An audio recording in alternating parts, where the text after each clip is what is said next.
We are. Can you hear it in our voices? I mean, you sounded like just, you've been smoking for 45 years and you just sipping on your whiskey and it's just been through a lot. Bro, You know? you got to move over a little bit. Oh, all right. Okay. You probably hear our voices and you think, man, these two guys partied. And each night we were in bed before 11. You're hearing our voices and you're immediately thinking, that's right, okay, because the energy is high as ever. Let's go. That's about as much as I can do. This is it, man. We had a long, glorious weekend hanging out. I mean, hanging out. We were working. We were very much working. We were in Philly. I don't know if you guys heard. We hosted or emceed, right? Because there are actual on-camera hosts. Yeah. And I was like, I can't believe you fired Rebecca Lowe and you hired me. I mean, bold decision. Honestly, you're crazy. Nobody saw that coming. No, but obviously we were not on camera. Although we ended up on camera, which was kind of nice. No, go ahead, leave. Go ahead, do what you gotta do. Forgot my hat. Get out of town, bro. We were the MCs.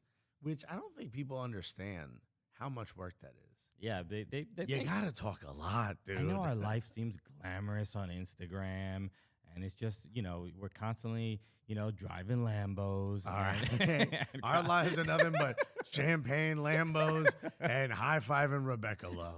But no, there's more that goes into it than that. We have literally a billion stories. We'll get to what we can get to, but it's an exciting day. And, as always, shout out to everybody who was so complimentary. We forgot to hit record over here. There we go. All right. Alexis we'll is one patch job. it together. Alexis is one You know job. what? There's really no reason for you to put that button near me, man. The record button. I feel like this record button is attacking me. Honestly, it's too much. It's overwhelming me. Can we move it? Let me get a Sawzall. I'll be right back. But yes, obviously everyone sent this. I mean, our DMs. All I know is we were asked about 5 minutes before we get on air. Hey, could you guys come back to the side of the stage? You're going to be a part of the last segment, which I thought that's when everybody waves as the camera runs by. Like the end of a sitcom. Right. A Where they series bring finale. out like the gaffer, and you're like, we don't care about the guy who strings the lights up, dude. Get out of here. Even though they're very, very important. They're important. You care about them as a crew. We don't. We're here to watch. Right. What's the wacky dad gonna do this week?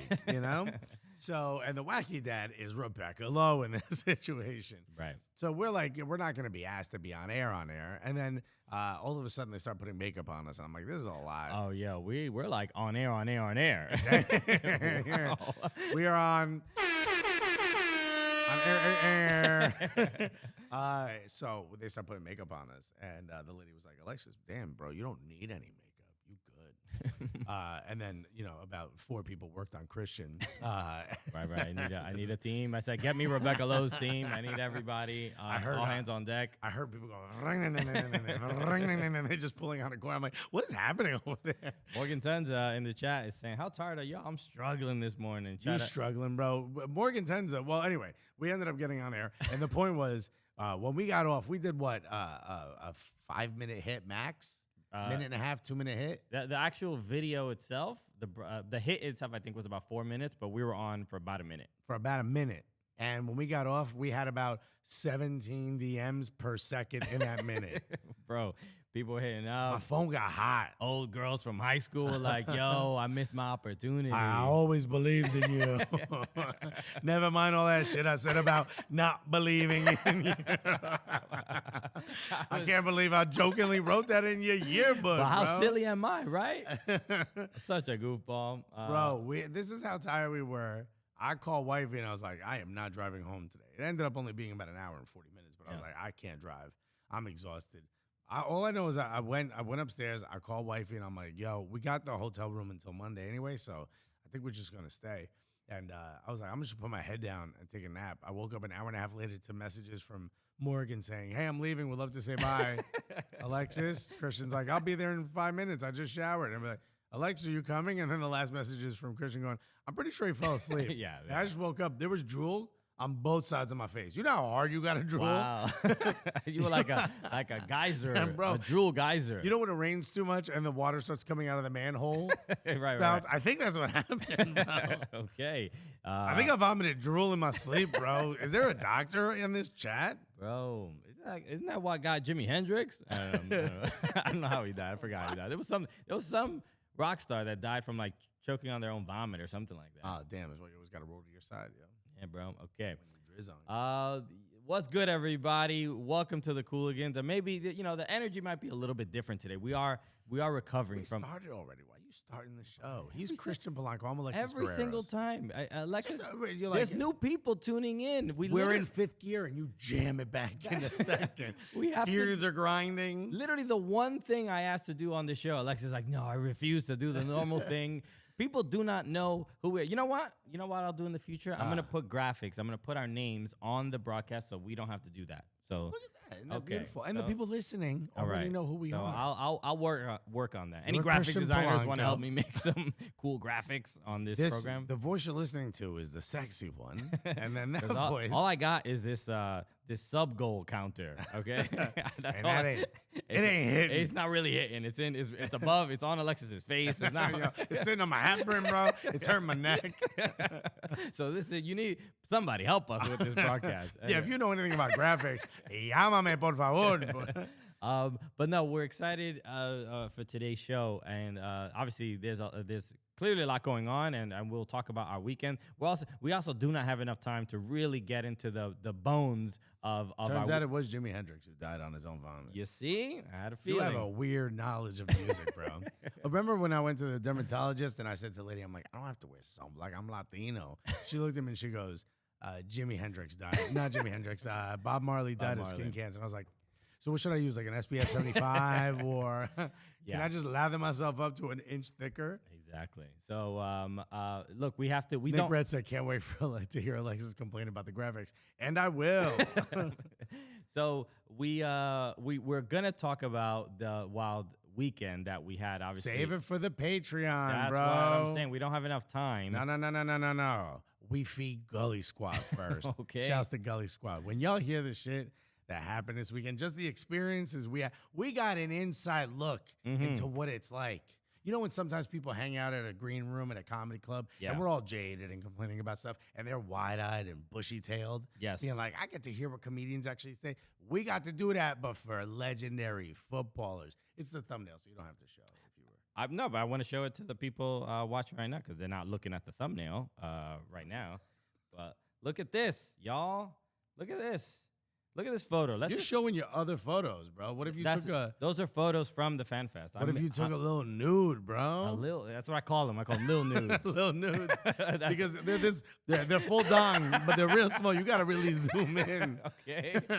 It's fun. It's like a little mystery adventure. It's like, where in the world is Carmen Cien? And it goes dong. You know? Okay. And guess what? It's always where you think.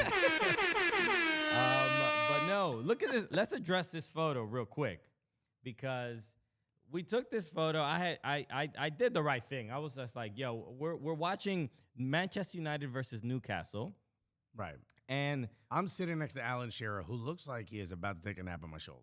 Okay. It also looks like I'm sitting on a lot of phone books for some reason. He's my height, if not taller. But look, let's just address everyone in this photo. From left to right, it's Graham Stuart, Everton legend, Ian Wright, Arsenal legend. You might have heard of him. You better put some respect on that man's name. That is a full-on Premier League legend who happened to play for Arsenal, my favorite club. Correct. That man is just a legend in life. More people know about him from that. Mr. Pigeon, I thought they said you was dead. Oh, yeah. And he's also, I know you're not on TikTok much, but Ian Wright is a beast on TikTok. He's really funny. He does one thing that I know you would love. Whenever he's he does obviously punditry for like Sky Sports, yes. and you can see they're watching the game. They're watching the game just like this in a green room with with like Graham Stuart and Roy Keane and everything. But Ian Wright, what he does, this is why he's so great. We hung out with him for a bit, but he pulls out his phone and when Arsenal scores, he's literally like, Roy, look what happened. Like we scored. Like he's literally screaming in the green room with all these old other Premier League legends. Right, just a bunch of bad knees. He's like, yo, I ain't changing for nobody. Nobody. Wait till you find out.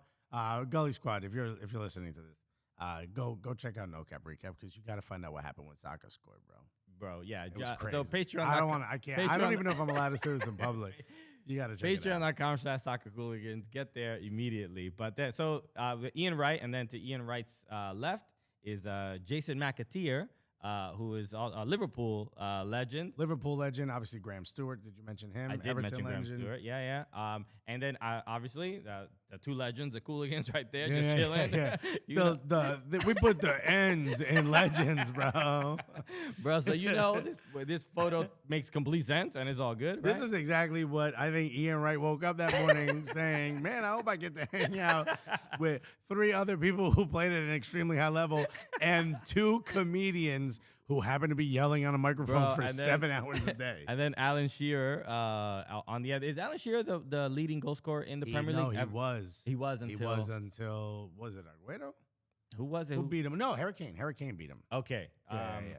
And look, his reaction when Ian Wright kind of joked with him about that was also funny.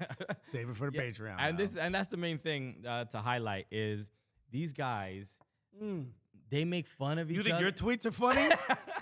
You think your roasts are funny? Bro, nothing compared to what these guys do. They are relentless to each other. It's so funny. Honestly, I want to give a shout out, though, to Graham Stuart, who a lot of you may not know him if you're not a big Evertonian, if you're not a big Toffee.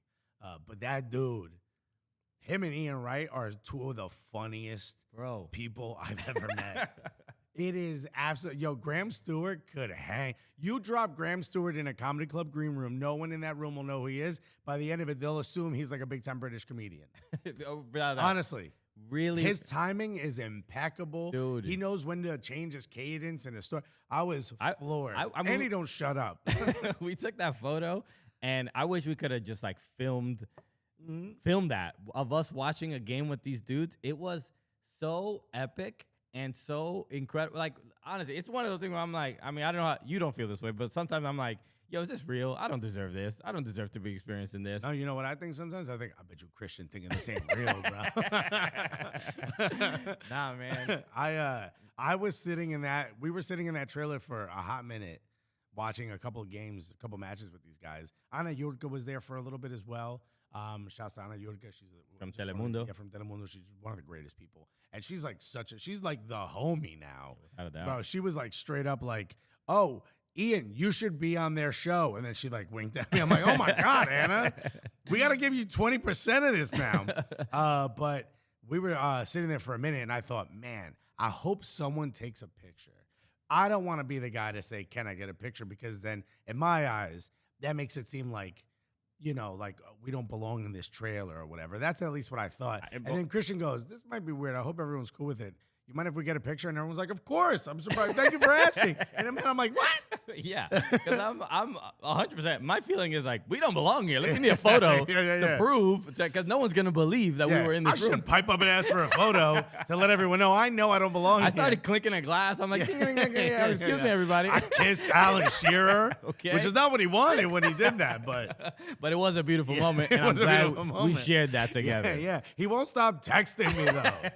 But nah, man. Look, and we'll save it for Patreon. But when the Patreon, details of that Gully Squad gonna have a blast. We were having so much fun in that room, making so many jokes. And then we went out drinking with some of. We just had a blast, dude. It was unbelievable. Shout out to everybody at NBC, the whole team. Obviously Tim, the 2 Robbies, Rebecca Lowe, the staff. Look, let's talk about the staff for a moment. Yeah. Without a doubt. Bro, look, to see it in person. The way, it's like they're in surgery for 7 hours. It is wild. It is wild the way how hard they worked. Shouts to everybody we worked with. We're not going to put your names on blast on the podcast, but you guys are absolutely incredible. Also, shouts to some of the Premier League folks. Let us know. There was a lot of very important people there, and apparently because Comcast is in Philly, there was a lot of very important Comcast people there as well. The execs. You know, and I just walked straight up and I said, "Where's the shrimp cocktail?" Because I belong. Yeah, this is kind of my theme, you know. I don't know if you know this, but Alan Shearer asked to take a picture with me and a bus full of legend. We were obviously we try our hardest to be funny or whatever, but little by little, people would come up to us and give us a compliment from like an executive level and say, "By the way, this producer at NBC really fought hard for you guys to be there. This person really fought hard for you guys to be there, blah, blah, blah, blah. You guys knocked it out the park, but, you know, blah, blah, blah. This is the person who fought for you." So shouts to everyone who you know, believed in us, you know? It's almost like, you know, DJ Khaled is like, it's a shame. Yeah. They didn't believe in us. Right. But you know who did? NBC did. NBC did. Yeah. Right. But it shouts to Metalark, who didn't stand in the way of us doing it. They were completely super supportive of it. And honestly, it probably wouldn't have happened without Metalark. No, to be honest. absolutely. Shouts to Metalark. I mean, this whole thing has been a whirlwind. Unreal.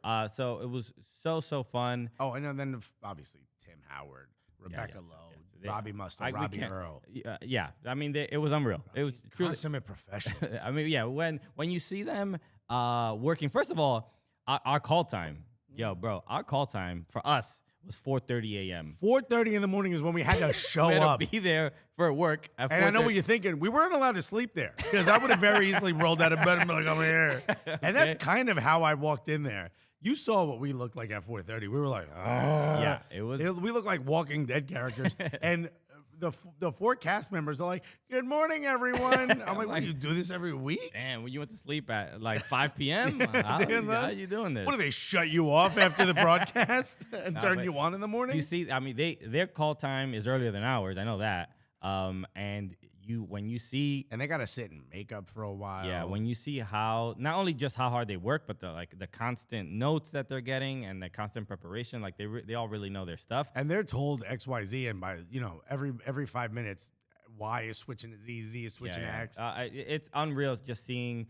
I mean, and if you saw us on the broadcast, and where Rebecca was like saying, she was like, "I hope you guys are back, and you'll see that after you're done, you're gonna be need a break for like a week or something like that because you see how tired you are." We said, "No, Rebecca, we're professionals. We have a podcast we have to get to." Yeah. But it really is, especially putting together a fan fest like that. It really, really is a lot of work. And then those four people in particular, you don't see exactly behind the scenes because you see, what's on camera, and they all seem it's all pristine, and they're all incredibly sharp at their jobs. But the work behind that and the preparation behind that, and when you see it in person, I said it on the broadcast, I'm like, yeah, I got a newfound respect for all of you. Just that not only, if we had like a 10 a.m. call time and did the same exact thing, which is maybe like an 8 or 9 hour day, it will still be really hard. Oh my God, that'd be very difficult. But adding, a 4:30 a.m. call time, or even for them, probably it's like 3 a.m. Right? Could you wake up at 3 a.m. and get here? And then there's already people that are active. It is a straight up like 12-hour day. There's no real breaks, and it's really, really intense. So again, it's like an ant farm. Bro, it's just people buzzing left and right. Morgan Tenda says, "Shouts to the coffee stand." Yeah, Morgan was doing an amazing job out there. She was, coffee stand. They remembered me from LA. Yeah, exactly. Because I remember when we were in LA, I was talking to the Telemundo people, and there's two guys that work at Telemundo who are Cuban. One was the videographer, and the other one was one of the producers that worked with Ana Yurka. And I was like, man, I'm going to be on TV. I was like, they asked me to do that interview, remember last year? And I was like, I'm kind of dragging, man. I need a coffee.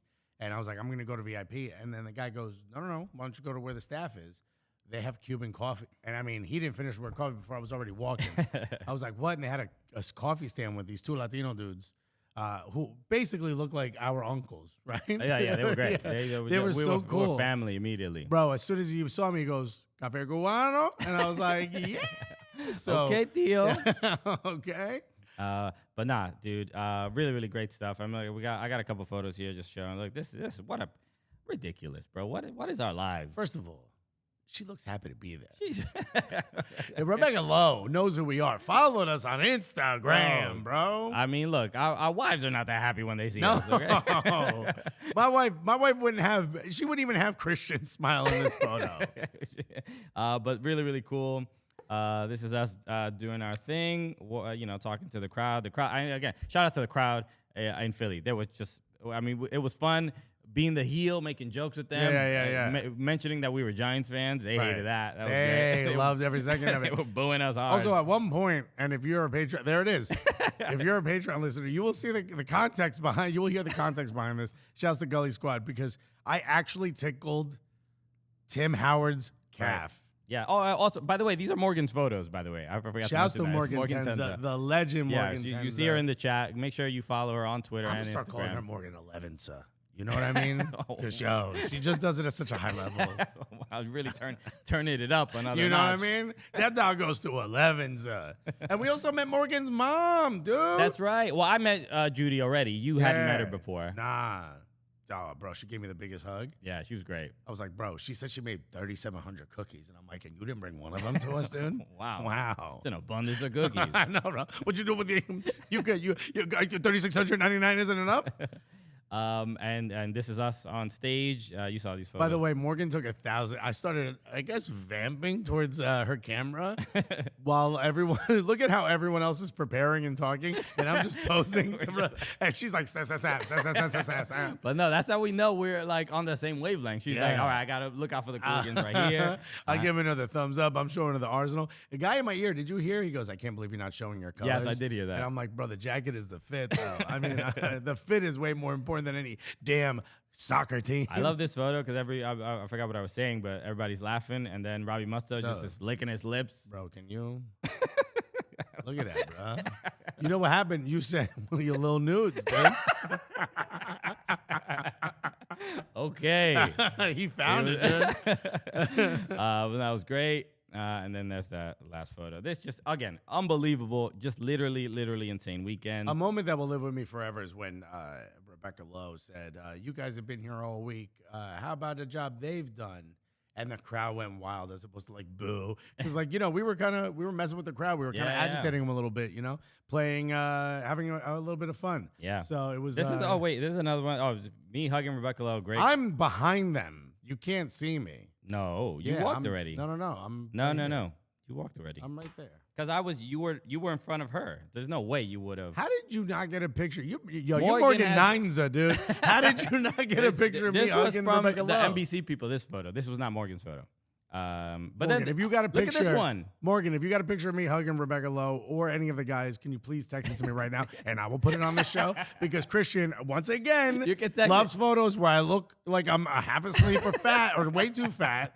And pictures where I'm not hugging a goddamn gem, Rebecca Lowe. Text it to me, not him, or both, or whatever, so I can put it if you actually want to do that. Yeah, hit the group chat. And then look at this photo. This is with WWE wrestler Sheamus. Yes, I'm well aware who this is. He's also holding me. His arm might be one of the heaviest things I've ever had on my shoulder. The dude is swole. It's not even swole. Like, what's in there? Is that what muscles feel like when they get that big? It's filled with Irish potatoes. Here's what I honestly think. I think somewhere in Dublin, they performed surgery to put 2 legs on his shoulders. Because those don't feel like regular arms, dude. Yo, why your biceps thighs? Damn, son. Why ain't you got a thumb? How come your hand got a heel on it, bro? Your hand ashy as hell. Get your hand out that flip-flop. But no, really dope, man. And Sheamus was really cool, really nice guy. And if you were watching the broadcast, you saw him lift Robbie Mustoe, basically try to body slam him, which was pretty insane. I do not think that was planned. I don't think it was planned either. Because we were near production and they were like, "What is happening?" They were going back and forth, and it's supposed to be like a little joke, and it looked like a little wrestling moment. But I think the body slam was probably not planned, but that was great. It was a nice surprise. Everybody was genuinely laughing and really excited about it. It was great. I was yelling, "Me next." I don't know what got into me. All right. Let's talk about some of the matches that we did get to. Crimson Pizza said 2 U.S. soccer legends and Tim Howard. That's right. And Justin Freeberg said, Justin Freeberg, I did get to say hello to Justin. Oh, I didn't. You didn't see him. Yeah, I was, because you walked that way. I was like, I'm done. And I told you, I'm like, I think Justin's over here. I was trying to find him, and you were like, oh, I had to pee. That's why I had to get to the trailer. Yeah. Sorry, Just. Okay. Joe Whitlock said, Ian Wright will be in any photo or video at any time with anyone. Do not diminish our accomplishments, Joe Whitlock. Okay. So he's a man of the people. Nah, I mean, even the Arsenal fans that were there.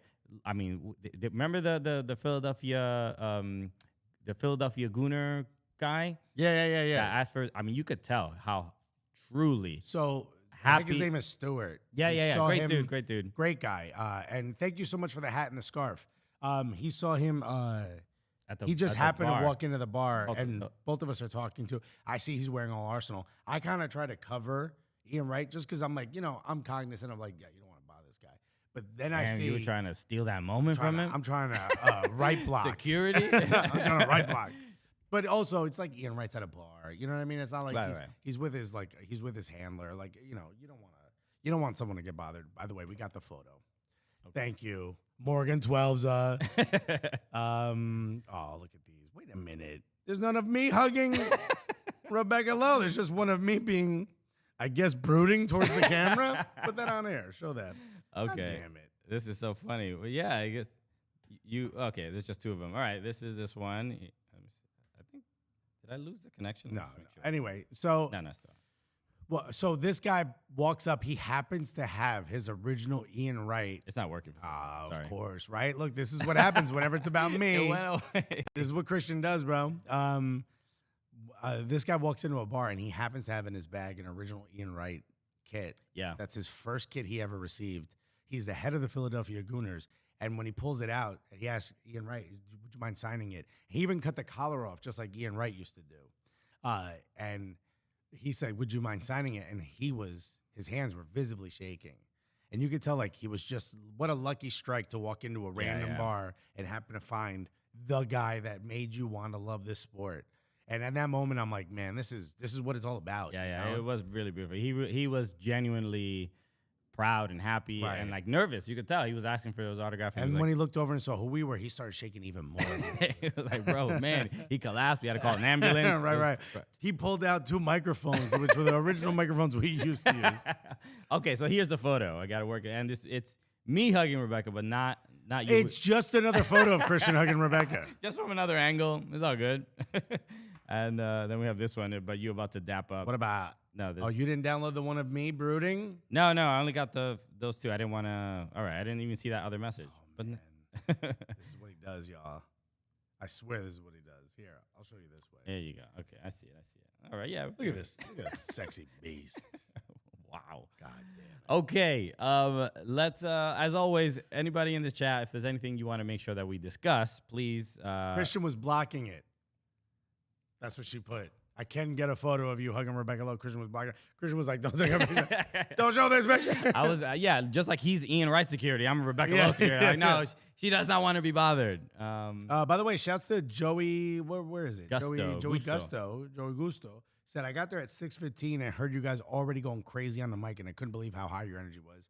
Shouts to the coffee guys for that. But the first day was really cool because they opened our mics for a full hour before anything started happening. So as people were walking in, we just started roasting them. Yeah, dude, that's the it way. was a blast. It was too much fun. All then right. there were noise complaints, so we couldn't do that on Sunday. We'll get to again. Save it for the Patreon. We have so much to talk about. We got to get a button that says save it for the Patreon. Save it for the Patreon. Okay. Save it for the Patreon. All right. As always, It's the Cooligans, buddy. Poppy welcoming us. Let's get this show. Thank you. I'm so excited for all the Rolling. things we're going to talk about Alexis today. hates doing- This is the Alexis Cooligans. hates doing a show. I don't know what it is. I'm so excited for all the things we're going to talk Manchester about today. United, Manchester City against Liverpool. I want to make sure we talk about that because they were obviously they lost 1-0. I like how you act like this is the biggest match of the weekend, not Arsenal destroying Well, Leeds. it was the. No, of course it is. Yeah. It was, I'm only joking around.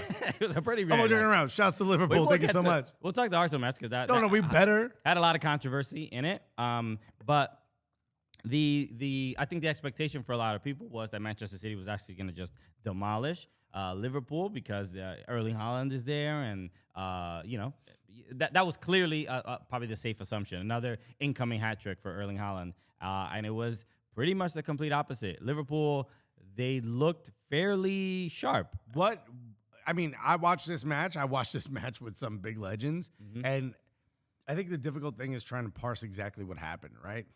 Do you think this was Liverpool figured out Manchester City, maybe found a couple of dents in the armor, or is this just Manchester City weren't clinical? Because it's kind of, I think it might be a little bit of both.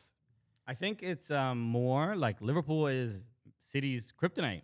to some degree, or Klopp is Pep's kryptonite because Liverpool have been horrendous this season. Overall, they have not looked good. But they looked really good in the Champions League.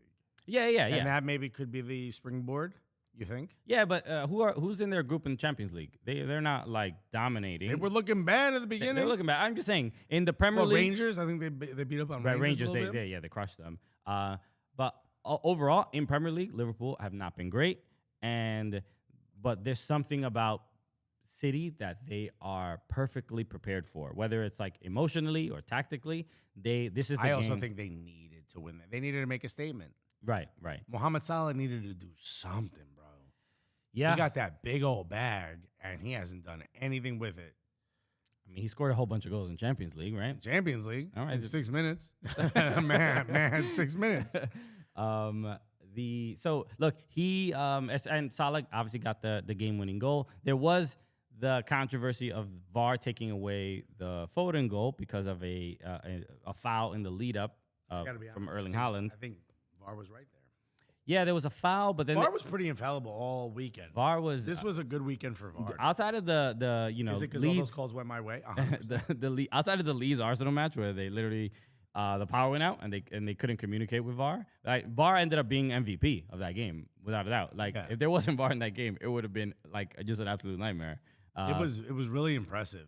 I mean, it was an impressive showing by Liverpool. Right, so I had seen that there was a foul. Haaland committed a foul, but then even before that foul, I think he fouled Alisson when he had the ball in his hands or something like that. Like there were 2 fouls committed. He committed 2 fouls. Mm-hmm. So if they didn't get the one that they got him for, they would have gotten the one prior to that. So it's I think a lot of people were paying attention to him specifically because he is basically the face of the Premier League at the moment because he had 15 damn goals already. But did you think he was like? He wasn't locked down per se. But you have to say he was in Virgil van Dijk's pocket. You gotta say it. I don't know if you gotta say that. You gotta say it. I don't think so because he did have a couple good chances and he just didn't put them away. I mean, in the air especially. His headers kept going over the crossbar. But would you say he had a lot of good chances, or would you say he was finding ways to get opportunities that normally wouldn't be, other strikers wouldn't get? Because that's what I would say. I wouldn't necessarily sit here and say he had a lot of good opportunities because he didn't. I wouldn't say a lot, but he had a couple. He had a couple. What? He had a couple headers. He had a couple headers where he really had to rise over. I mean, the guy's 6'19" already. You know what I mean? He had to rise up to kind of get to. You know what I mean? I would say the best opportunity, or what he was doing best, was he was keeping the back line so busy that Foden was finding these big open pockets. Yeah. And you saw how in the goal that eventually got called back, in that opportunity, you saw how Phil Foden loves that Erling Haaland is there. He's like, no, y'all focus on him. Yeah. That's like when I go to a party with my wife, right? Mm-hmm. And everybody wants to go talk to my wife, and then I get to go to the food. You know what I mean? I'm like, no. Have you seen my wife? She over there. You know? And I'm just munching on Doritos. He does the chatting. I do the chewing. 100%. It's more of a chat-chew relationship. Oh, did I sneeze? No. I'm eating. No. Chat-chew. Bless me. For what? For chat-chewing? Okay. And the one thing you noticed in that game was the opportunity, the chances that Liverpool had were the ones. By the way, a nice cold brew kind of reiterated what I said. He said, based on how Haaland was ragdolling the rest of the league. What a great word, ragdolling. You could say Virgil van Dijk put him in his pocket, which I think Virgil van Dijk had to show up big time. I thought all of Liverpool needed to make a statement, and it just sucks that they did it on City. You know what I mean? I think. I mean, it sucks for them. Virgil van Dijk was good. I honestly thought Joe Gomez was the other center back. Absolutely, I thought absolutely incredible. I thought he was so much better and much more crucial to more important for that victory. But the chances, Salah missed an earlier chance. They had like 2 or 3 like breakaways, which that's the thing. City Salah was one-on-one with the keeper twice. Yeah, and the way City play, or the way teams play City, or at least the way Liverpool play City, there's really never a moment. Teams play so cautious that they're never gonna get a ball sent over the top, and they're 1v1 versus keeper. I honestly like Manchester City is rarely ever in that position. They play such a possessive game and break you down and make you make a mistake that but they tend to be vulnerable in that way where somebody who's just stupid fast and can control a long ball or if the center back is going to maybe makes a mistake. I think it was Akanji that made a mistake that led to Salah getting that chance. That's their kryptonite. That's their weakness. And if given that Liverpool have at least fullbacks that can send balls straight forward, or even center backs that can send balls. It was actually over the top. Allison. The keeper was the one who sent the goal scoring one. Which, by the way, normally that's Ederson's thing. I know. Ederson's the one who's like, no, I'll ping it right on the dime. Yeah, there was I think when we were on stage with Rebecca and the guys, there was a note that said, I saw it on the table as one of the producers handed it over and said, "Stop reading this, Christian." Like, No. Damn, they got me, bro. It said Allison has 3 or 4 assists in the Premier League or whatever, they were all to Salah, which is sort of just a fascinating stat. Just like it's just like Shaq and Kobe type of relationship. Yeah. I only passed the one dude. And then also Klopp got a red card, right? Yes. And I didn't see exactly for what. He must have just barked at the official as he walked by. Got it. That'll do it. I did see that he might not get the automatic game suspension because like Tuchel. Remember back? Yeah. But, similarly, he may not get it. But I don't know exactly what, for what reason, why he wouldn't have to do that. But maybe there's some nuance to what he did that, they're going to allow him to coach the next game. So I think the most important part of this Liverpool victory is, one, the cushion that it gives Arsenal. Thank you, Liverpool. Yeah, the Arsenal fans were cheering quite loudly for Liverpool. Which was how like all the Arsenal fans were Everton fans on Saturday? You failed us. All the Arsenal fans became Liverpool fans on Sunday. And 4-point cushion, I think this is the best start to a top-flight season for Arsenal in their history. Yeah. So can everyone who has ever tweeted or said, Arteta out, maybe start writing your apology letter now? Troops? Troops? Okay, where's the... Maybe your pen and paper wants to come back again? I want an apology with tears. It's absolutely an incredible start to a season. Shouts to Liverpool for giving us that extra cushion. Thank you very much. Also means they can't go invincible, which was, what wild talk. Every Arsenal fans celebrate this moment every it's season. the only time it's ever happened. Maybe that's it, Christian. Every single time it's just like, we have our thing. Basically, Arsenal fans are like, this. Don't you want a thing? This got no thing. I'm just saying this is it happened. The invincible season happened, and Arsenal fans are like, I'm gonna make this my personality for the rest of my life. Well, it may not be a personality. I think more of my personality is not liking Spurs. I'd say that's more my identity. But if you think I'm not going to take every opportunity to bring this up when an undefeated team that everyone said was going to go undefeated finally loses, then you're wrong. And it also goes to show how good of a season Arsenal have had up to this point, where we're a quarter way of the season. We're quarter way through the season, and we're in first place. We have, 27 points? 27 points, 28 points. Absolutely incredible beginning to a season. 27 points. Mm-hmm. Absolutely incredible beginning to a season. We only have one loss, and it was away at Old Trafford, which is a bit of a bogey for us. You couldn't ask for a better beginning. And shouts to Mikel Arteta, because I've told people messaged me, Doobs hit me up, and he was like, "Hey man, you said trust the process. I didn't want to, but it is what it is." He goes, "Now I'm happy that we're here." So yeah, they looked sharp, and especially in the first half against Leeds. Leeds were. Kirby D said, "We get it, Christian. You're an Everton fan with nothing to celebrate."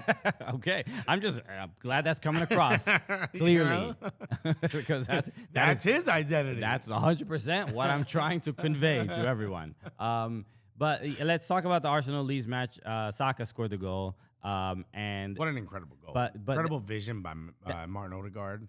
That second half, Leeds it was actually a miracle Leeds did not score. It wasn't a miracle. The it was pressure was clamped down defensive tactics. The pressure.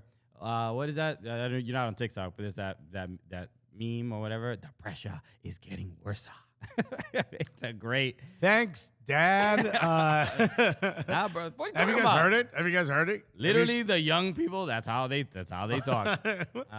Substitute teacher vibes over here. I'm not on TikTok, but this is what Jesse Marsh's system is, right? At some point, you're going to lose momentum to them. Mm-hmm. They're going to gain the momentum. They're going to have the ball. They're going to be putting you in positions you don't want to be in.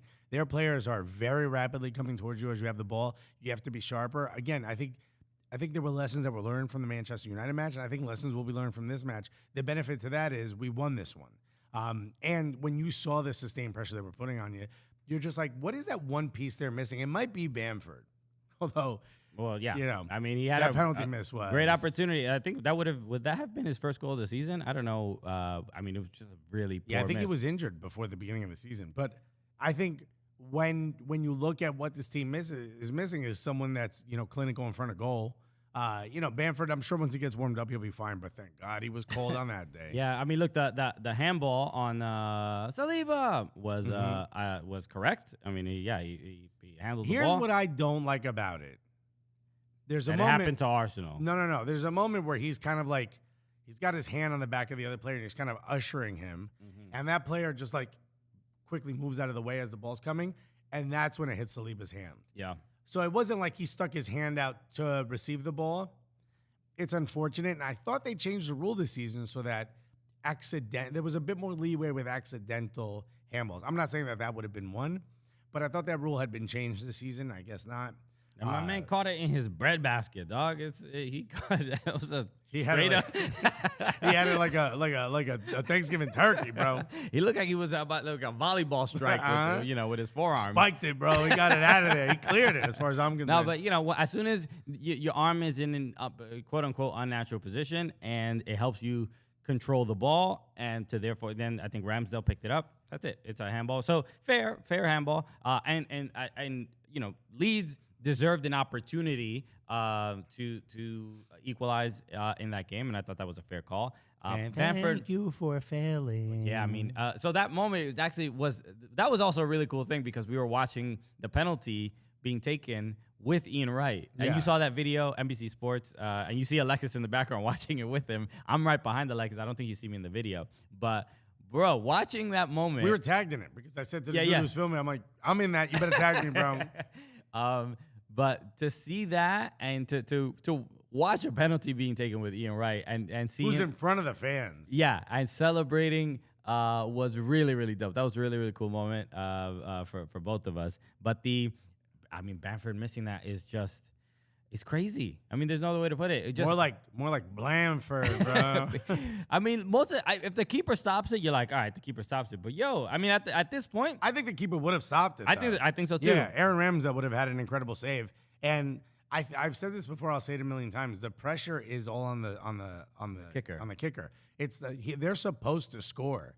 I don't know if it was smart. I think you want to give him a penalty because you're like, hey, get on the open your account for the season. Get out there. But at the same time, you're like, yo, you just got here, bro. That's the same. This might be a lot. They did that. I think with Dominic Calvert-Lewin in not the beginning of that when he was injured. He came back from a long injury stretch, and they were like, oh, we got a penalty. Give it to Dom. Yeah, here's hasn't played. Hasn't played in months, but let's give it to him. And he misses, and it's just like it's difficult because sometimes you go into it like, oh, this is a guaranteed goal. Mm-hmm. And it's like, but when you give it the opportunity to a player that really isn't, like, the confidence is not there, you think, it's like, what's the angle you take? Give him the best chance to score so that you can build his confidence. You give him a penalty if you're up 2-0. Right. Yeah, you don't give him a penalty when you're down 1-0. Yeah, especially even if it's 0-0 or 1-1 or whatever, it's a risk because now the pressure is on the player to now it's like, oh, I haven't played in months and I have to try to get my team the victory. Right. Like it's all on my shoulders. So overall, I would say it's probably the wrong move, but who's a better penalty taker on Leeds, right? I mean, that's the other question too. Like who actually, you don't practice. I probably would have given it to Jack Harrison, who's been absolutely lights out the last few weeks. Right. By the way, if you are a member of Gully Squad, you got to hear. It's cool hearing it. We were with Ian Wright when he talked about like what a striker should do, like what's the best advice for taking a penalty, and he was talking to Alan Shearer and Stewart and McAteer.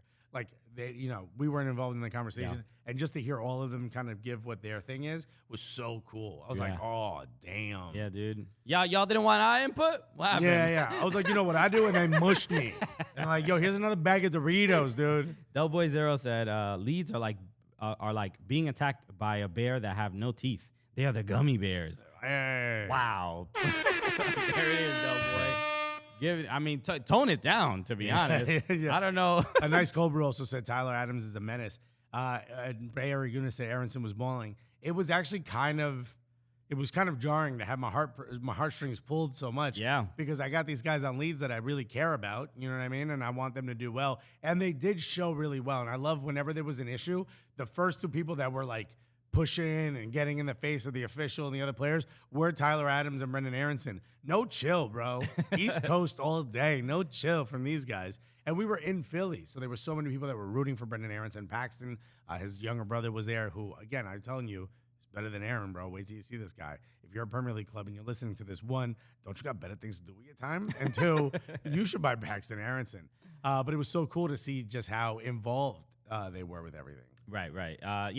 They got Brendan Aronson. There were a lot of Brendan Aronson kits and Leeds kits out in at the Philly Fan Fest. And Jesse March did have a comment that I thought was interesting because you could tell he really wanted a result in this game. And he tweeted, "It's difficult to be patient as a manager. I want to win every game. This was the interesting part. I ask the lads to invest everything they have into our process and each other." I'm like, all right, you really spoon feeding, leaning in. He was like, huh? Hey. Lads? I think you guys get what I'm America trying to say. Never heard of it. Yeah. He's like, I reckon. Huh? Hey, okay. All right. I'll finish my sentence. My experience, he continues, he says, my experience is that they will benefit massively from this mentality. We're getting better, no doubt, and I back these men all the way. You went back to men. Yeah, dude. Okay. So, no, you can I think this game affected the power outage really hurt the momentum for Leeds, without a doubt, because that first half they did not look great. It took to the second. Bro, I was the one who had to deliver that message. Yeah, dude. I was in the trailer. There's what, 7,500, 8,500 people? Yeah. All standing around, kind of like, because the Arsenal match isn't happening. And then I'm in the food tent, just piling food on top of a waffle. Literally making a food teepee. Bro, other people were staring at me. I'm like pouring ketchup on stuff. And I hear in my ear, Alexis, and I'm dropping stuff. Yeah. Because you forget the things in your ear after a while. And you're like, could you deliver a message to the Arsenal fans? Which is why I messed up. It's because the producer said, could you let the Arsenal fans know that the game is suspended temporarily and why? The VAR. The power outage, yeah. So I was like, yeah. I was like, I said it in my mic. I was like, all right, I'll be there. He goes, all right, in about 30 seconds, we're going to put your mic live. So I put my food down. Actually, no, I carried my food. I'm behind, those boards that had the players with the international and the regular on it. So I'm kind of not that hidden. I'm kind of standing by the fence, and the security guard's just staring at this massive plate of food, right?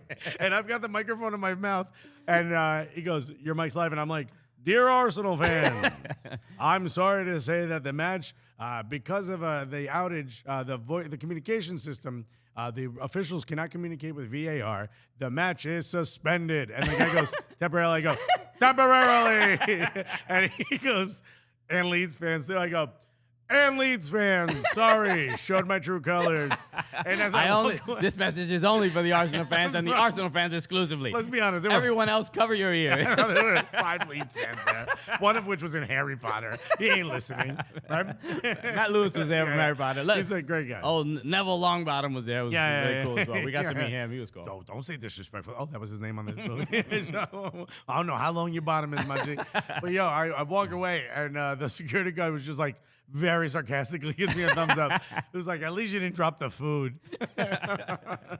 Hilarious. Delboy said it's your food. It was food Jenga, and then and Ice Cobra said English football pyramid. Nah, what about the Alexis food pyramid? Bro, I had all the food was teetering. The fact that I was able to deliver that message and not drop it and walk back to the food thing to get more ketchup. But usually we think of like the healthy food pyramid, but the Alexis food pyramid. What does that look like? There was like a piece of broccoli in there, bro. There was one. That's the cherry on top. Yeah. That's as much vegetables as you need. I was like, not too much. So Arsenal winning that game was obviously huge. It was weird that because the game was suspended, the game. Well, there was that 12-minute gap. It was a little bit longer. It was like 23 minutes, 22 minutes. I thought it was 12. So I can't keep time when I'm eating my food pyramid. So because of that, as the NBC or USA broadcast came because the halftime was for Manchester United versus Aston Villa. Who they win? Newcastle. No, that was. So that's the one we're timed with. So there's a halftime. We got to be back for that. Yeah. So I'm supposed to be doing my job, talking to the audience while the Arsenal match is literally playing. And really, this is where you carried the team, because I was like, yeah, dude, 100%. He's like, Alexis, what do you think about this weekend in Philly? I'm like, totally. I think they're gonna win, dude. He's like, what? I'm like, Oh, Saka, pass the ball. Yeah. I'm just screaming into my microphone, Arsenal stuff. That wasn't my proudest 20 minutes. But we had to sort of switch up. So there'd be moments where like Rebecca Lowe's like, and we're back in Philadelphia. Like the crowd cheers for a different reason. Nick Red asked the question: did Christian eat a cheesesteak down there, or was he bested by Rebecca Lowe having one? Did you have a cheesesteak? Were cheesesteaks I did not have a day one? cheesesteak. I actually don't really love cheesesteaks. See, yeah, okay. I can. All right, the truth comes out now. A full cheesesteak is to me an absurd thing to eat. Can I tell you something? I ate a full cheesesteak. I didn't even poo. Yeah, that's. I hope your doctor's tuning in. Bro, I was like, where'd it go? I was so worried. Not a good sign, bro. Usually, my aunt always says, if there's any Latinos, I hope you're not drinking coffee when you're hearing this. If there's any Latinos, my aunt would always say, "El come y caga," because I'm the type of dude that if I eat, I gotta go to the bathroom right after, like a bit like a duck. Yeah. And I ate this whole cheesesteak, and I was like, oh, God, now I'm going to have to go to the bathroom. Luckily, the hotel was really, really close to the stage area, but I'm like, where is this cheesesteak? Yeah, it's a big concern. I avoid them. I didn't have any, but I did go to the Knicks. The Knicks, yeah. But you got the meatball. No, I got the roast pork. I don't know. I told you meatball was the move. They were sold out of meatballs. Yeah, that's the move. That's why they had roast pork, because everybody knows you get the meatballs there. At Reading Terminal, whatever. Kirby goes, Alexis, how much do I need to know about your colon? That's a good point. Yeah, you're listening. I didn't go on your computer and click on this button. You did. By the way, a nice cold brew says ketchup on a cheesesteak. Yes or no? Here's what I say. I did put ketchup on mine, but that's before they told us they were the hot pepper mix. So I actually wiped some of the ketchup off mine and put the hot pepper spread all over my cheesesteak. I put that on both sides of the bread. You got to split it open and put it on the walls, on the labia majora, if you will. Okay, well, yeah. I don't know if that's how you guys talk about sandwiches. Okay, we learned about the colon. We're learning a lot about nether regions in general. The only other one I wanted, at least player I wanted to talk about was Mason Mount, because I thought he had a great weekend, scoring 2 goals for Chelsea. Crimson Pizza said, Christian's like, how about you put an Impossible Burger patty on a flatbread with some cashew cheese? Is that a cheesesteak? I'm allergic to cashew, so I would not do that. You can't even enjoy that. I don't. Okay. I did want to talk about Mason Mount, because he had 2 goals for Chelsea. Sorry. Delboy said that cheesesteak going to be in your intestine for 20 years. Okay. Bro, where did it go? It's just it's hiding out in his large intestine. Mason Mount. Can we talk about Mason Mount instead of your bowels? Let's talk about Mason Mount. Mason Mount. He scored 2 goals and an unbelievable free kick. That kind of a knuckler on there. But what does this do for again, Christian Pulisic did not play this game. A lot of people are talking about, he scored a goal last week. He gets a start, and Pulisic scores. And then next week, no game time. I don't know what this man does in training. Yeah, I don't know what's going on. What's he go every time his Graham Potter says something? It's like, man. He just sucks his teeth the whole time. What does he do in training that won't get him consistent playing time? Yeah. At this point, there's something. I don't know what it is. If Tuchel didn't like you, I get it. Y'all didn't have a great relationship from the Dortmund days. But now, Graham Potter?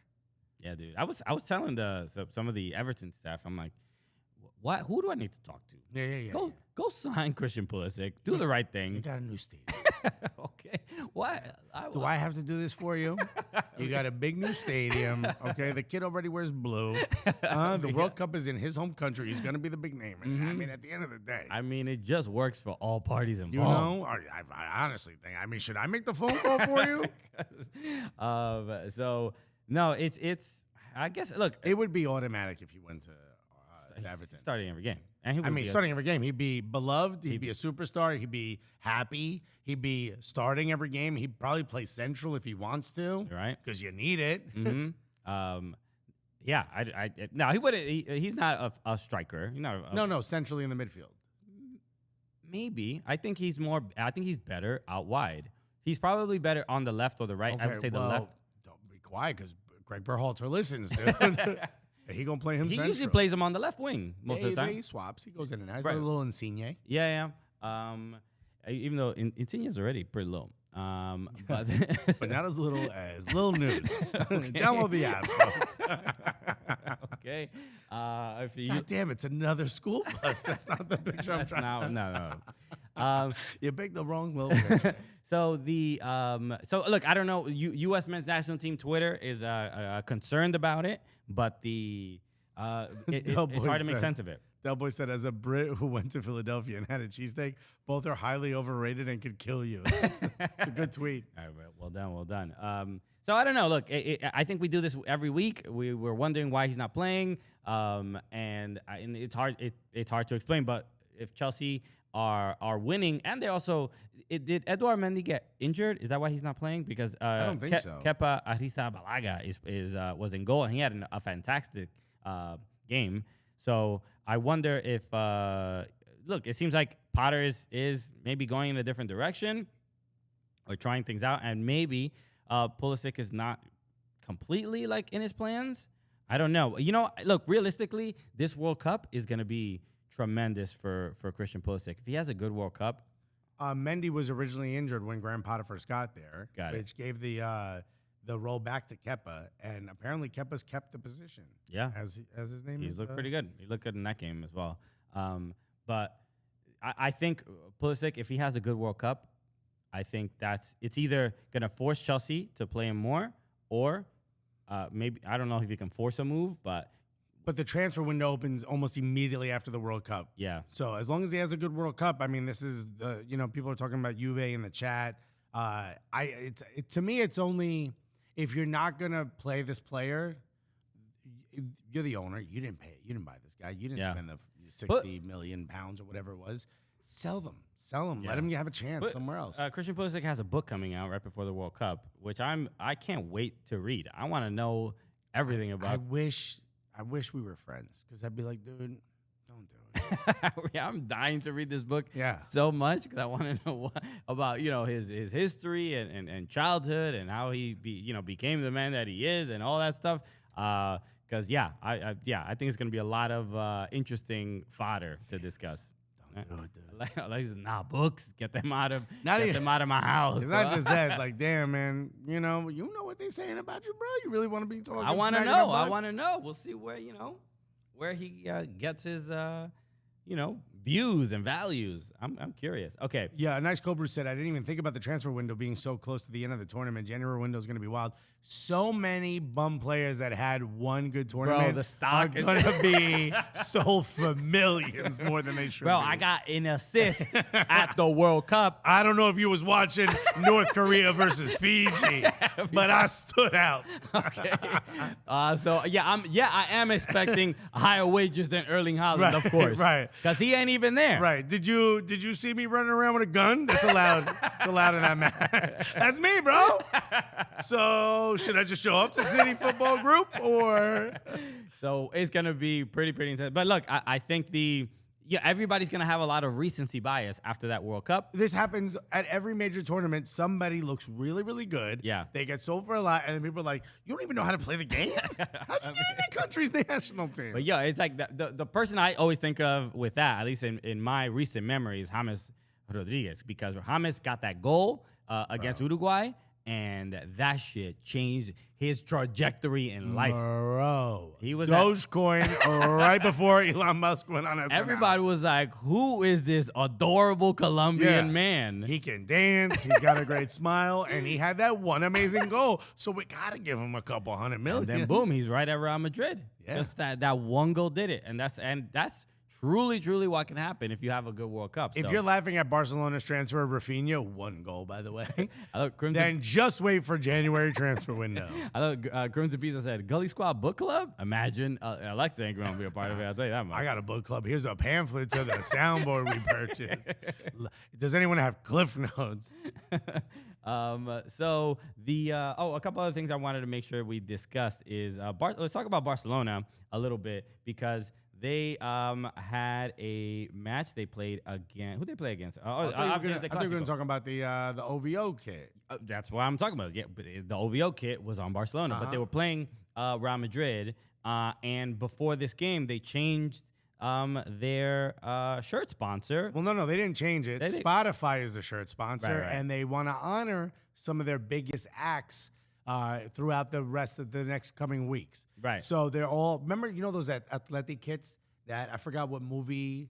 They had like Iron Man and Spider-Man was on there ones. Yeah. So these have all become collectibles. So whether you like it or not, this is going to become a collectible. For one match only, they wore the OVO owl, and that is to honor Drake for being the first artist to get to 50 billion streams. That's a lot of streams. That's like 49 more than us. Yeah. We're still trying to catch up. So really, subscribe to I feel this like we podcast. will eventually. Subscribe to the podcast. Yeah. Okay. I mean, it'd be nice. We're gonna be dead for about 200 years before we hit the 50 billion mark. But the podcast is still there. It's no excuse to not hit play on that. Don't you want to listen back? And honestly, I get people are saying it's trash. People don't like it. I think it's cool. I think it's cool. If you live in Toronto, this is probably a really big flex for you. But at the end of the day, who cares whether you like it or not? This thing is going to be worth a lot of money. You should try to get your hands on it. This is one of those. I don't have any Barcelona kits, but this is the one I would want. Like this is actually. Would you wear it? I would wear it. Yeah. You ain't interested in making all that money? I don't really care about money, bro.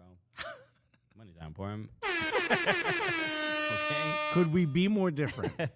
But then Paolo Nelson said, "Looks like they're sponsored by Sheffield Wednesday."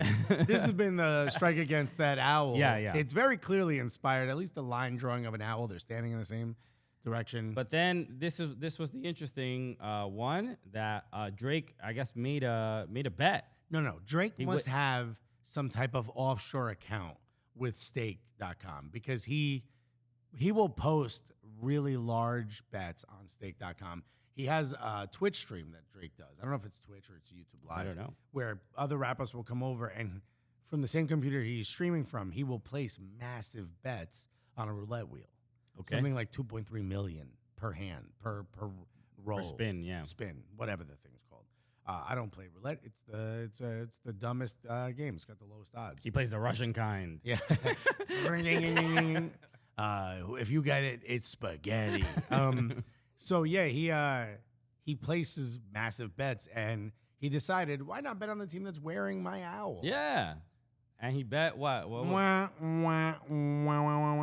was a total. I guess so. He bet on in the Leeds and Arsenal match. It was a parlay. Okay.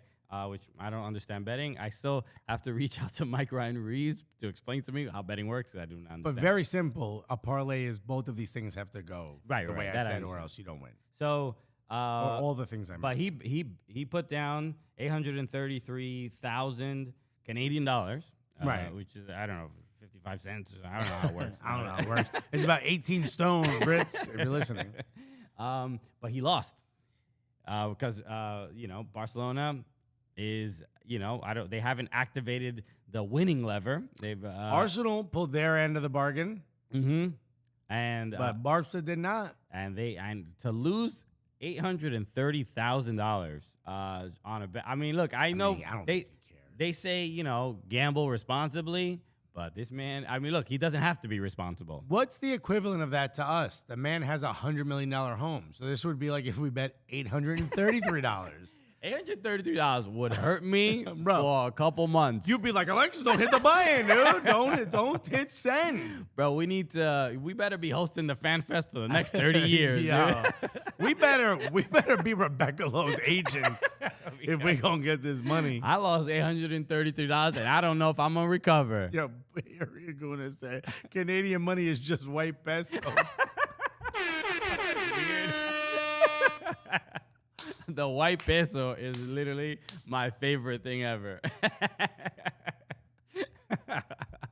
Hilarious. It's almost like, you're giving it respect, but also roasting it Wildly as well. Disrespectful. Bro. Oh, my God. Do they still have the queen on the money? Have they updated it? And they're going to put the king? Okay. Put LeBron on it. Okay. Delboy said Drake is betting on the Washington Generals to beat the Harlem Globetrotters. He's like, I feel it. Yo, this time. If Liverpool could win, then they're gonna do it. Bro, do people bet on wrestling? Imagine. Think about this. They do bet on wrestling, by the way. But they imagine he bet on Real Madrid to win the game. You know what I mean? Like the balls to do something like that. Because really. It would be pretty great. It would be pretty incredible. But it's to me, it's probably like a marketing expense. The loss is a marketing. It's like I think it's been proven at this point that he doesn't actually bet with his own money on stake. Oh, okay. I think it's pretty obvious. Like this is like some type of like low key sponsorship because he's never come out and been like, you got to get on whatever. Okay. It just does it, and he's like, man, I won all this money on blank, or I lost all this money on blank. Yeah. So like at this point, it's just kind of like this low key thing, like. If you're a stake, you're like, hey, this is pretty great. Okay. You know where I'm betting all my money? STAK.com, bro. Wow. You know what? You should be betting on DraftKings, okay? Use the DraftKings That's what I think. Because that's who sponsors this show. So. 100%. So DraftKings. And if you don't feel right about it, or maybe you just want to relax before hitting that bet, then I would suggest drinking a nice cold Miller Lite. Okay. Are we just casually saying that? We got nothing to do with the fact that we are asked to read these things. Justin Freeberg, Christian's looking around like Drake either bugged the room or was coming in the door before he said that. Look, I'm a fan of Drake. I think he is. I'm a big fan. Yeah, I mean, I think he changed music in the last decade. He's unbelievable. Ben just Skolnick said Drake bet on 10,000 lines versus the Sun. These are the. This is why he needs to be focused. I mean, look, we should help him out. There's some real competitions going on out there, folks. Oh my goodness. Okay. All right. That is a couple other things. Let's make sure we get to this because this I saw this today. This was tweeted out by David Ornstein, I believe for The Athletic. And apparently there is I guess this is maybe set in stone, or maybe the idea has already been being put in place, but it seems like it's fairly likely if they reported it. But the Premier League is set to stage an enhanced preseason tournament in the USA next summer. It's not finalized, but potentially around 6 clubs in 2 groups with games in multiple cities on East and West Coast. First step is the roadmap for meaningful matches abroad. So that just like people would always talk about trying to get a La Liga match, a regular season. The Super Clásico or the El Clásico is what they wanted to play here. Maybe this is the beginning of that. Who knows if England will get on board. Well, I mean, Premier League, you're coming to our country, and we want to welcome you. And I'm sure you're thinking like, wow, I wonder if we need MCs for the event. Well, if you do, I would just suggest. It's the Cooligans, buddy. I think, all right, look, one option. We don't have a LinkedIn profile, but we have this. So this is. Find me someone else that's going to read a message that says white pesos. Find them. Okay. But what do you think about this idea? We know that Premier League teams obviously regularly come to the U.S. If you're the Premier League, you're like, why are all these other people making money off these preseason tournaments? Why aren't we making that money? Right, because it's usually the clubs individually that are going. Not the Premier League is not sending the club. Right. It is the clubs individually. So for the also that partnership money. Well, it seems like So Could you imagine the sponsors for a 6-club tournament in the U.S.? So it basically Here's the big issue though. When's the Premier League preseason? the Premier League preseason. What season is it in? During the what? Summer. And when does MLS play? Well, actually, Leagues Cup is going to be happening probably in that same span. So that would probably be the time to do it because they're not going to be, after about 2 weeks of matches.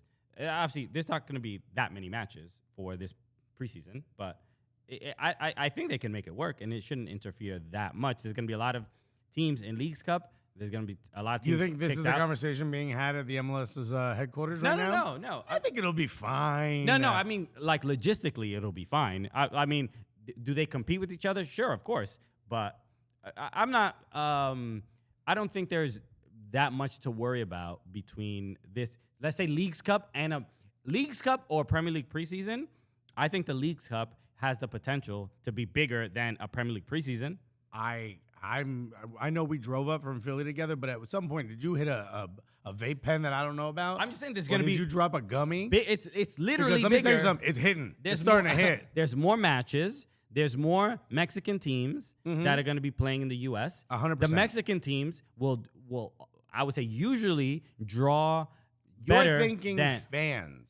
Yes. They're both gonna sell out whatever stadiums they're in. Right. Who do you think is gonna have more partnership money? Who do you think is gonna get bigger sponsorship deals? Who do you think is going to take more of a budget? If you're a major corporation like a Coca-Cola or Amazon, who do you think you are gonna now give a bigger portion of your budget to? Leagues Cup. There's more games. There's more opportunity to get in front of absolute eyeballs. Bananas that you think that. But I mean, I'm not saying they're gonna blow them out the water. No, there's way more money. It'll be more in Leagues Cup. Way more money exchanges hands amongst the Premier League and their sponsors than both MLS and Liga MX and their sponsors put together. That's I would love to see that like on paper because that does not necessarily. I'm glad you asked. Bring it in, Charlie.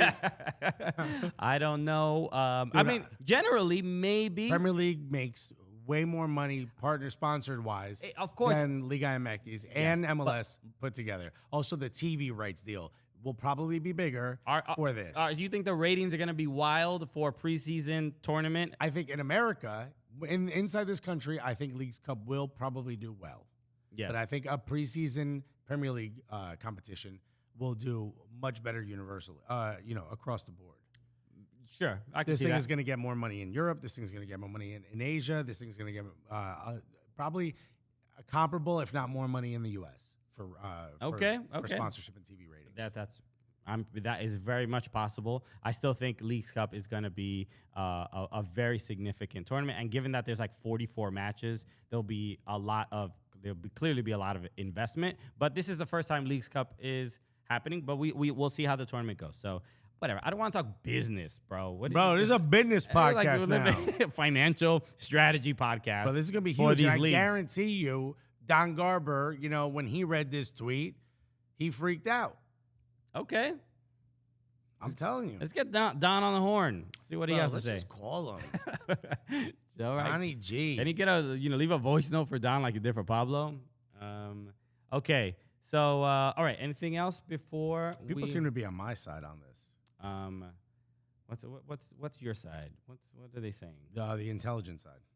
People saying they doubt my thoughts on this. Okay. Yeah, I think you're wrong. All right. David Lloyd said, "Nah, I totally came here for the business talk, Christian. Keep it coming." All right. Well, let's talk about our Q3 earnings. All right. Anything else before we wrap up? I did see this a tweet from a journalist from Jack Gaughan, I believe. Jack Gaughan. He said from the Daily Mail, he said that Man City are alleging that coins were thrown at Pep Guardiola in the aftermath of the disallowed goal. I believe it. Unfortunately, there's one of those things that happens in the Premier League. Why y'all still using coins, bro? Quid, didn't that one you British throwing guy, quid at him, bro? Didn't that British guy say my pockets don't jiggle? Yeah, it folds, right? Yeah, come on now. Throw cash at him. Throw cash at us, dude. Bro. I mean, and look, we were just in Philadelphia. You should be throwing batteries, dog. What are you doing throwing Not coins? at us. But no. So look, unfortunate. Yeah, you don't want to see that. So stop throwing coins at managers. Don't do that. Okay. Anything else before we wrap up? I know the Ballon d'Or ceremony is actually, I think, happening in about 15 minutes. So we'll maybe, depending on what happens, we'll talk about it a little bit on tomorrow's podcast. But I mean, it feels like Karim Benzema. This is a Karim Benzema watch. But I think it would be like absurd if he did. I think the most important thing is what video is he going to drop on his Instagram. This is going to be okay. Oh, I thought it was going to be what video is he going to use to blackmail the Ballon d'Or voters. Yeah, which probably already happened. I don't know, bro. If I were you, these guys are dangerous. He just sends it to the Ballon d'Or voters. Give him the trophy. Yeah. You don't want also, it. he got his hair cut by HD Cuts, the dude that cuts all the Premier League players' hair. He flew. You think he flew him or he went there? No, he flowed him in, baby. Flew him? He flew him? He flew him in, bro. Bro, that's how you do it. Yo, barbers are becoming the new thotties, bro. Damn. Yo. Yeah. Check the DMs for what I need you to do when you're here. Yeah, dude. Okay. And my cousin gonna watch. So, like we said before, literally we have like a billion more stories about this weekend's Premier League morning fan fest in Philly, and we will share them all on this week's No Cap Recap. So make Shouts to Gully Squad, you getting a big one. We appreciate y'all. So thank you. Look, we so many people sent us so many. Ben just gonna say Benzema featuring Lil Nude. I love look, nude is spelled N-O-O-D. That's perfect. So we look, we can only short for Lil Noodle. Okay, bro, how you knew my name in college, dog? So we're obviously very, very grateful for the opportunity that we had and working with everybody at NBC Sports. Round of applause for NBC Sports. Yeah. No, it was really, really dope. But no, because I'm saying something. Jesus you can Christ. clap and talk at the same time. Look, I'm doing it right now. Isn't that impressive? We clapped earlier before as well. You only got one? You can only do one thing at a time. You're like one of those old toys with the what was it? The symbols? We did get a lot of messages from people, especially that have been with us since, like 2015, 2016, have really been supporting what we've done. There's a lot of people who were like, even early on, they were like, yo, what you guys are doing is really significant and special, and you guys are going to blow up. And we even really didn't believe them. And it's not like, I wouldn't say we've blown up, but I think this weekend was a very significant moment in the Cooligan sort of history. I mean, and a lot of it is obviously due to, there's been a lot of hard work behind the scenes, but it's none of it happens without the incredible support. And there's so many people that are like, they sent me texts, DMs, or just like, yo, our DMs were filled with a lot of cool congratulations, but also some really, really heartfelt messages, which was absolutely incredible. Yeah, so thank you to everybody, and shout out to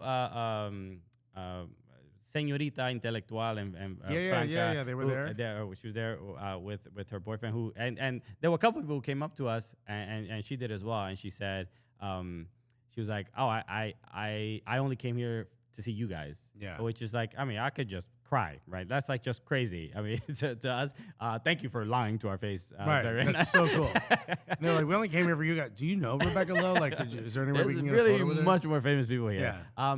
But we just want to, like, I express that gratitude for everybody who tunes into the show live, who's listened to the podcast, all the new Meadowlark listeners, and everybody who's been with us through this journey. Because this weekend was really, really, really cool, really significant, and it was emotional too. That we got to do something like that, and even getting to be on TV, which is 100% not, and it was an expectation. We didn't know that was going to happen. We were not told until 15 minutes before, like so I explained in the beginning. It was cool of Rebecca and the team and the staff to have us on. I was there last year.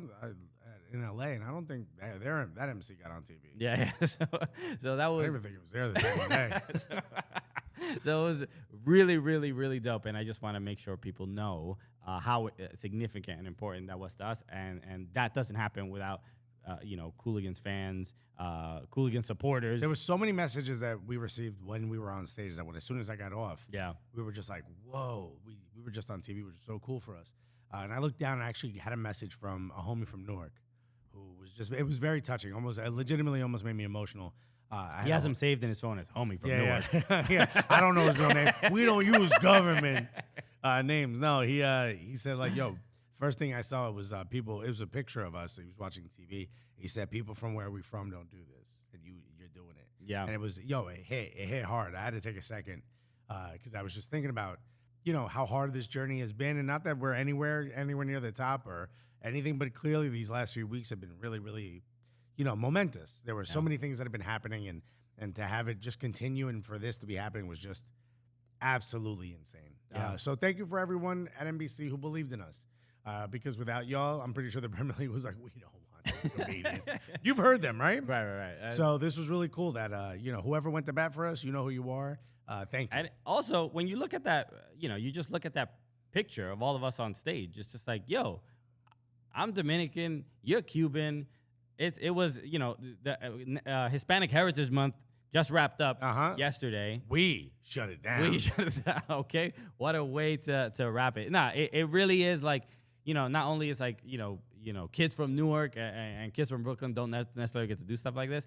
But then on top of that, there was a sense of pride of like, yo, we come from non-soccer playing countries and cultures, and to get to that point where, again, they asked us to join the broadcast and be on air is really wild, and it's probably going to take a little bit more time to process of what that moment means. I think because I think to some people it's like, oh, okay, there doesn't have to be this clear delineation of like, you're from this country, so we respect your opinion, right. And that you don't know enough about the sport or whatever. Right. So it did feel like a huge accomplishment, not just for us as comics and as whatever personalities in the sport, but then as like two Latinos that don't come from soccer playing countries, right. to have that kind of influence. Unreal. So insane. Really, really cool moment. Thank you again for everybody. Jamal said they are stealing our sport. Get them out. Shouts to Jamal, who sent a really dope message as well. PFC Manor said, you guys and Pat McAfee single-handedly have changed the way sports are talked about week to week. Honored to be a part of this since the Plátano phone days. Bro. Y'all are the absolute greatest. Thanks to everyone who sent us. It's funny. You don't check the requested messages a lot on Instagram? IG. I checked them. I checked them yeah? all the time, yeah. Because there's a bunch in there. And after that, I went to the trailer, and I just, not to the trailer, I went back to the hotel. I'm sitting on the toilet, waiting for that cheesesteak to come back.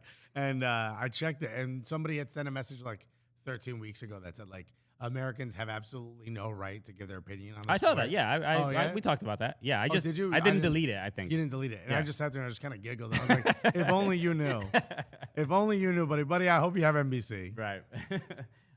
So seriously, thank you, everybody. A reminder, you want to hear more about, literally a bunch of really insane stories about that fan fest. Mm-hmm. Join the Patreon, patreon.com/soccercooligans. Thank you, sir, everybody who's joined and supported. And shout out to Gully Squad for the constant support. All right, make sure, as a reminder, we did start our Cooligans Clips channel here on YouTube. If you are already a subscriber to the Cooligans YouTube channel, you'll see it right there. Once you go to the YouTube page, it'll be the first thing. But the Cooligans, if you look up Cooligans Clips, if you just search it, please subscribe to that because all our clips of the show will be living there. And then the long form stuff and any like unboxings and things like that will live on our standard YouTube channel. So make sure you subscribe to the Cooligans Clips channel so that we can hurry up and monetize it, okay? Yeah. We're trying to make those $35 a month. So we need that money, okay? We bet it all on the Clásico. So thank you, everybody, for joining us. As always, follow us at Soccer Cooligans on all social media platforms. And we will see you tomorrow for Shouts to US. We're going to be talking everything MLS, NWSL playoffs. And we'll talk about the NYCFC game, which we are going to. I know a lot of you have been asking in the chat. We absolutely will be there. We'll be in City Field. We'll be there. Go hang out at the party ahead of it because we'll be there. Yeah. So I believe that starts at 6. And so right outside of the train station, you'll see it right outside of City Field. We'll be there. And we'll talk about all the matches of the weekend. Obviously, a lot of wild results. Red Bulls disappointing their fan base once again. And some of them were at this fan fest and letting us know. They were quite upset. But a lot to discuss because there were a lot of wild matches. So, all right, we will see you tomorrow, or you'll hear us tomorrow. You guys have the best. Peace, everybody. Take it easy.